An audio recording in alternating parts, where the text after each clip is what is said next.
Continuamos en su espacio AME Informativo por AME TV Canal 18 y nuestra visión web para el mundo entero a través de rdemusica.com.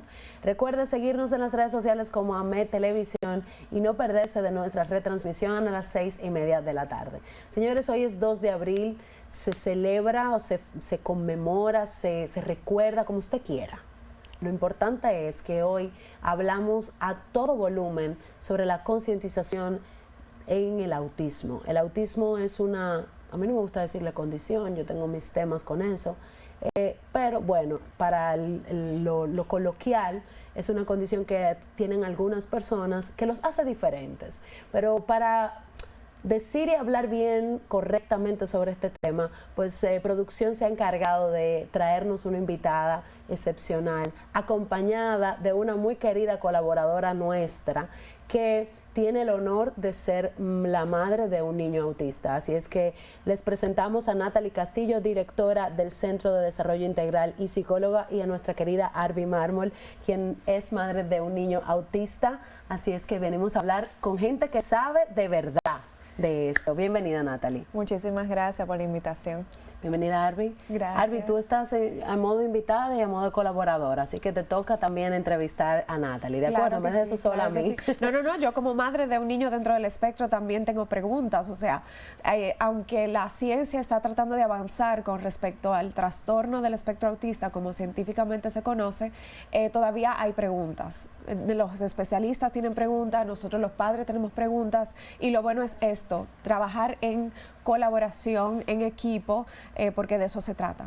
Natalie, corrígeme por favor, ¿es una condición médica? ¿Es una... ¿De qué se trata el autismo? ¿Qué es el autismo?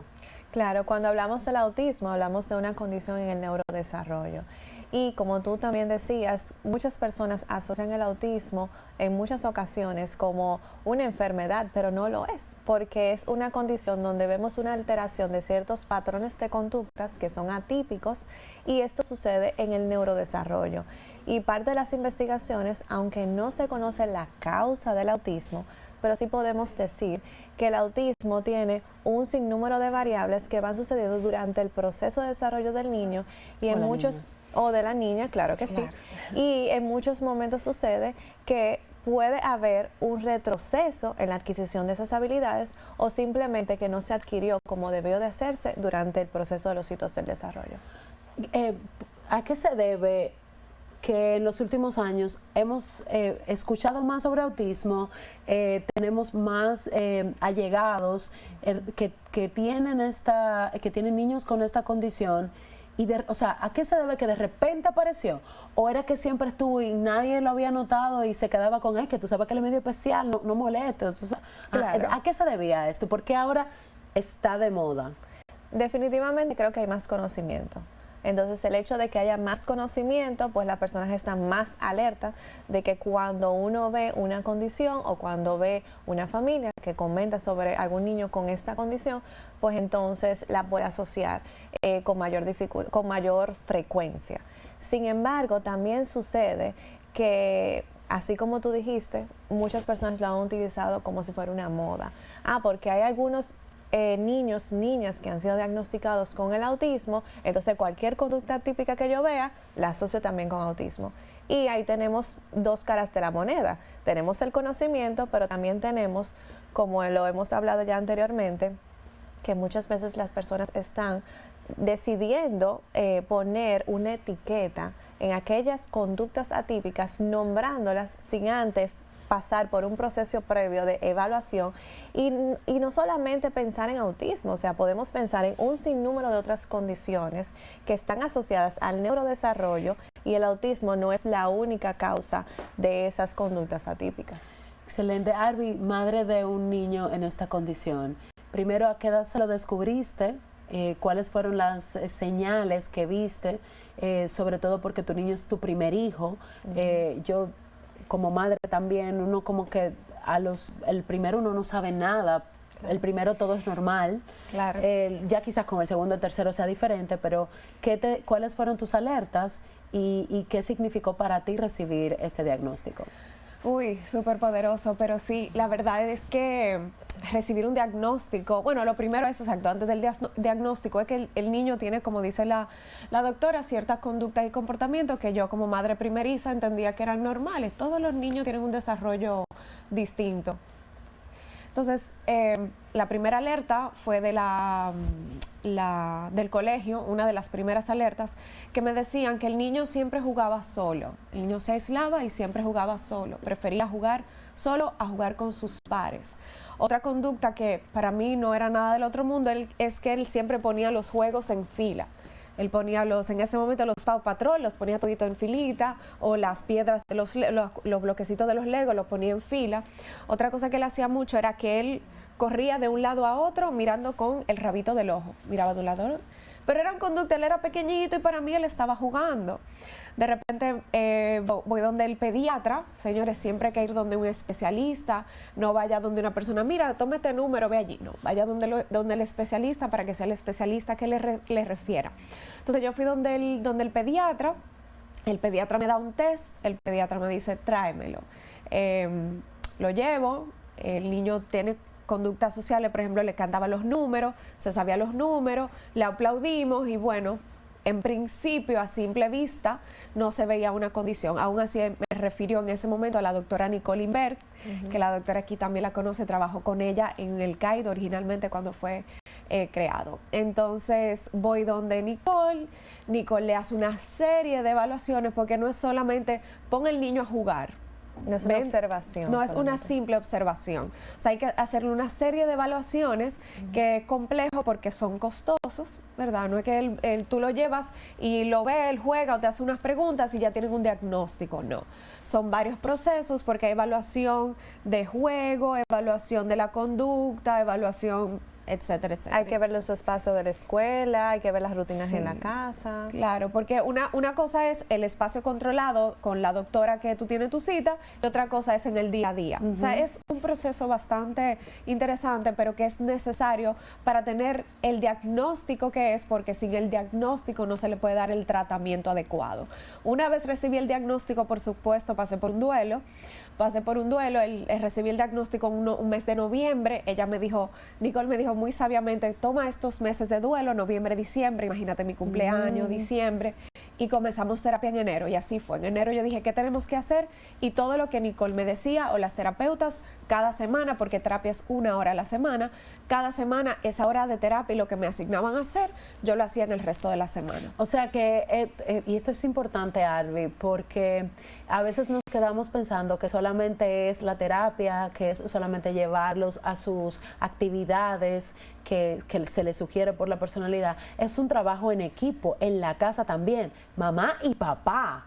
Que, doctora, usted que tiene pacientes, que tiene su centro, que ve muchísimas cosas día a día, háblenos un poquito, y súper breve, sobre ese duelo que hacen muchos padres y madres que incluso retrasan el proceso de, digamos que de evolución, porque el niño de Arvi posiblemente, si ella no le prestaba atención, fuera un niño que nada más estuviera sentado, pero es un niño que tú lo ves normalmente, interactúa, tiene un hermano, lo cuida, lo abraza, tiene comportamiento y dice, pero no es que era autista, pero con su hermanito es otra cosa. Entonces, eso fue un trabajo. Háblenos brevemente de la importancia de la interacción y del comprender y aceptar este proceso o este diagnóstico por parte de los padres. Claro. ¿Qué éxito garantiza? Exactamente. Mira, como decía Arvi, parte del proceso, luego que se da un diagnóstico, es poder asimilar esta información.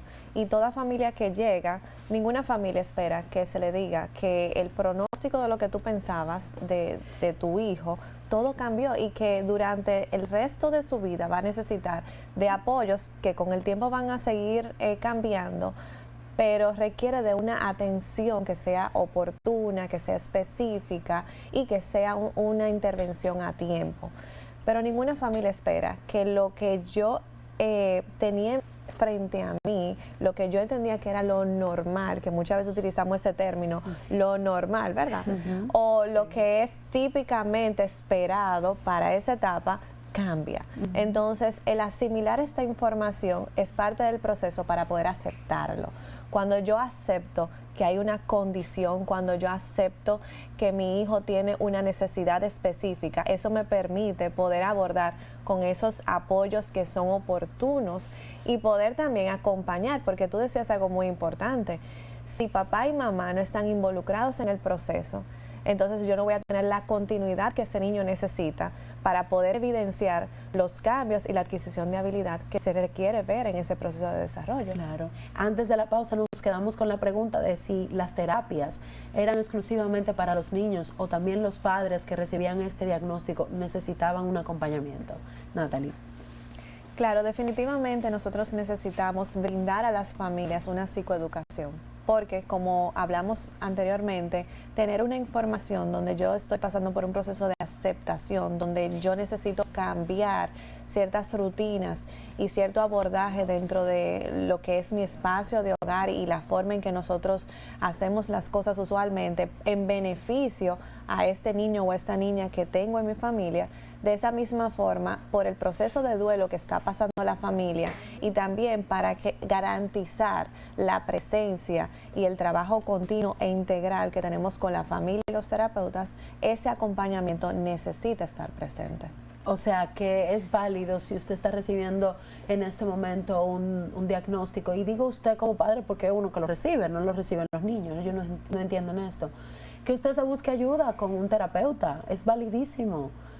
O sea, no y se los sienta... padres no sabemos todo, necesitamos Claro, la ayuda, necesitamos ese acompañamiento para que nos indique cuáles son esas vías que son más oportunas para poder brindar ese apoyo a mi hijo o a mi hija. Así es. Doctora, y una pregunta, como estamos precisamente en el día de concientización o de concienciación sobre el tema del autismo, para aquellas personas que quizá este tema autismo se les es un poco ajeno, se les es un poco distante, o a un tío, no necesariamente los padres, hay veces que son los tíos, los cuñados, los primos, que tienen un familiar autista y no saben cómo intervenir, no saben cómo hacer, no saben cómo apoyar. ¿Cuáles son, cuando usted menciona esas conductas atípicas, o cuáles son esas conductas y cómo es la mejor forma de poder apoyar en ese proceso? Claro, como tú explicabas anteriormente con tu experiencia, nosotros cuando hacemos una batería de pruebas para poder descartar si está la presencia del autismo o cualquier otra condición en el neurodesarrollo, porque puede existir una comorbilidad, puede estar presente el autismo como también puede estar presente alguna otra condición. Entonces, parte del proceso de evaluación es poder identificar si, por ejemplo, el niño tiene dificultades en el habla, ya sea a la hora de expresar, comunicar la información o a la hora de seguir una instrucción que puede ser un lenguaje receptivo. También tenemos habilidades, por ejemplo, las destrezas cognitivas. Vemos cómo el niño tiene, cómo se desenvuelve en cuanto a su forma de pensar, en cuanto a asociar o no ciertos conceptos, a la hora de poder seguir patrones. Tenemos también niños que cuando tú mencionabas que se le llama por su nombre, pero no sostienen la mirada, no responden a ese contacto visual. Tenemos también casos donde hemos observado que el comportamiento de los niños a la hora de poder desenvolverse tienden a estar más reservados, aislados en un espacio, les cuesta socializar con otros compañeros, les cuesta introducirse a ese juego con esos compañeros. Al mismo tiempo también vemos que en ese proceso, cuando no hay esas habilidades de comunicación, también tenemos niños que tienen ciertas conductas a nivel de golpear a algunos compañeros o aruñar a algunos compañeros, pero es porque no expresan quizás el enojo que sienten o la felicidad que sienten. Entonces todo esto es parte del conjunto de conductas que uno observa para ver cómo se adapta un espacio, necesita que le antepongamos las rutinas, qué necesita ese niño para ese funcionamiento óptimo en su día a día. Entonces, de acuerdo a las diferencias que vamos viendo, que nos van indicando los hitos del desarrollo y cómo los ha ido adquiriendo, porque no solamente podemos ver, eso es muy importante, no solamente podemos ver lo que está pasando en el momento. Tenemos que ir atrás, tenemos que ver cómo fue ese embarazo, tenemos que ver cómo fue desarrollando cada una de esas habilidades durante ese primer año de vida, porque lo que yo estoy viendo en el presente muchas veces está conectado con lo que está pasando o lo que pasó anteriormente. Entonces, teniendo toda una información global de lo que ha pasado en la vida de ese niño, en su familia, si hay algún tipo de antecedente, entonces podemos concluir cómo podemos abordar las necesidades presentes y cómo podemos seguir dándole la oportunidad de adquirir nuevas destrezas en el futuro. Qué bueno que hablas de eso, Natalie, porque yo creo que el mayor miedo de un padre o una madre es saberse finito, o sea, saber que en algún momento vamos a partir.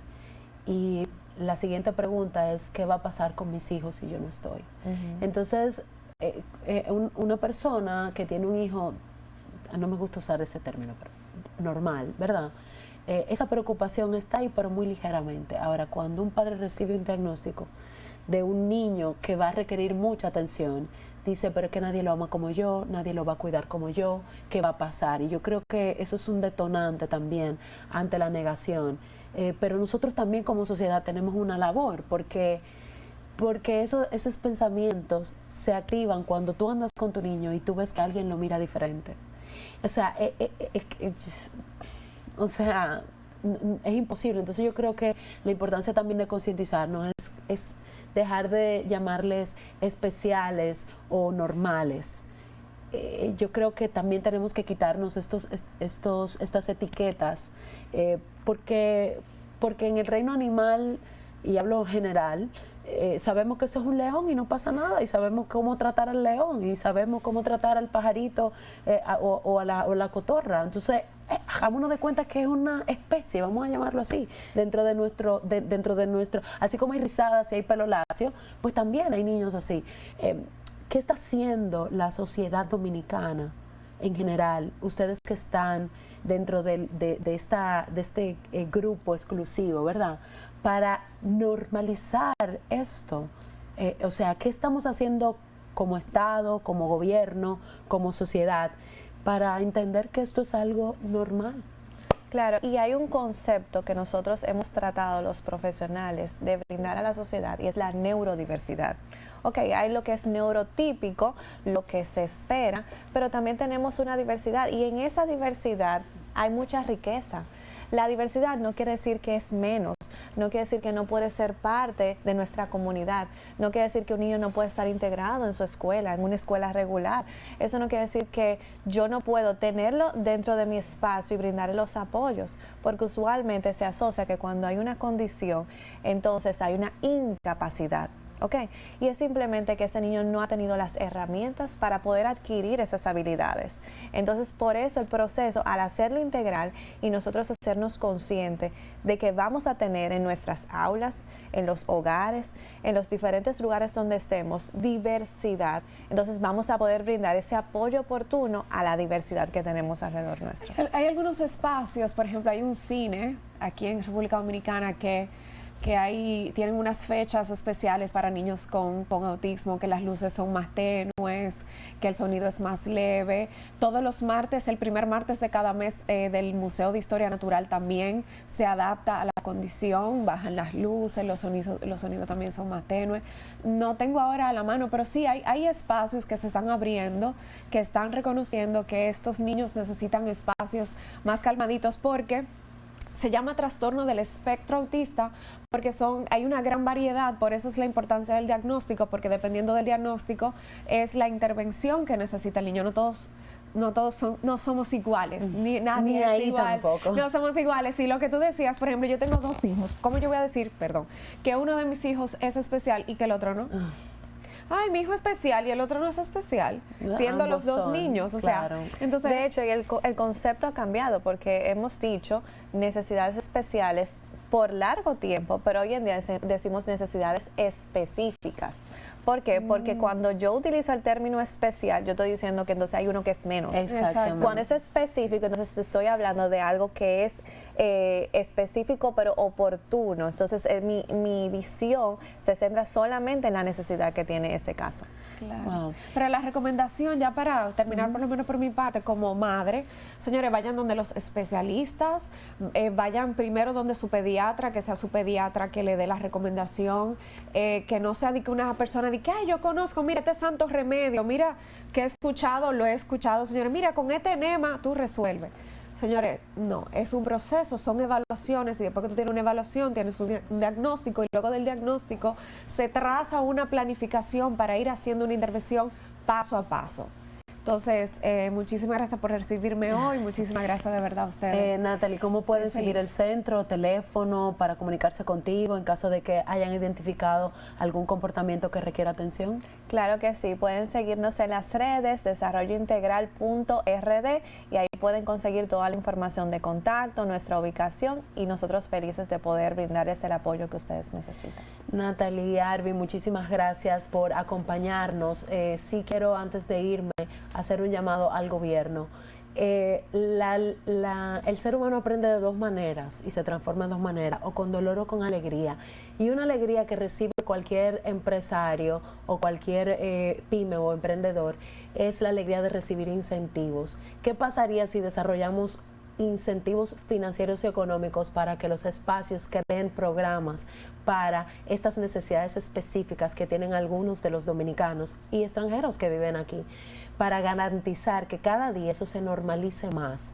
Yo creo que si alimentamos de una forma positiva o inyectamos de una forma positiva la economía, también vamos a estar ayudándolos a ellos y a ellas, sobre todo a los que se les descubre muy tarde, que lo normalizan, como que no le hagan mucho caso, y después adulto anda el pobre muchacho, la pobre chica, que no se siente entendida. Entonces, le dejo esa idea al gobierno porque yo sé que nos escuchan, y a usted muchísimas gracias por quedarse en sintonía, recordándoles que este espacio se retransmite a las 6:30 de la tarde y que si usted tiene un familiar, un amigo, un primo, un hermano, un conocido, un socio que necesita escuchar esta información, pues recuérdele transmitir, que transmitimos a las 6:30 y poner el canal 18 o vernos a través de la web en rdmusica.com.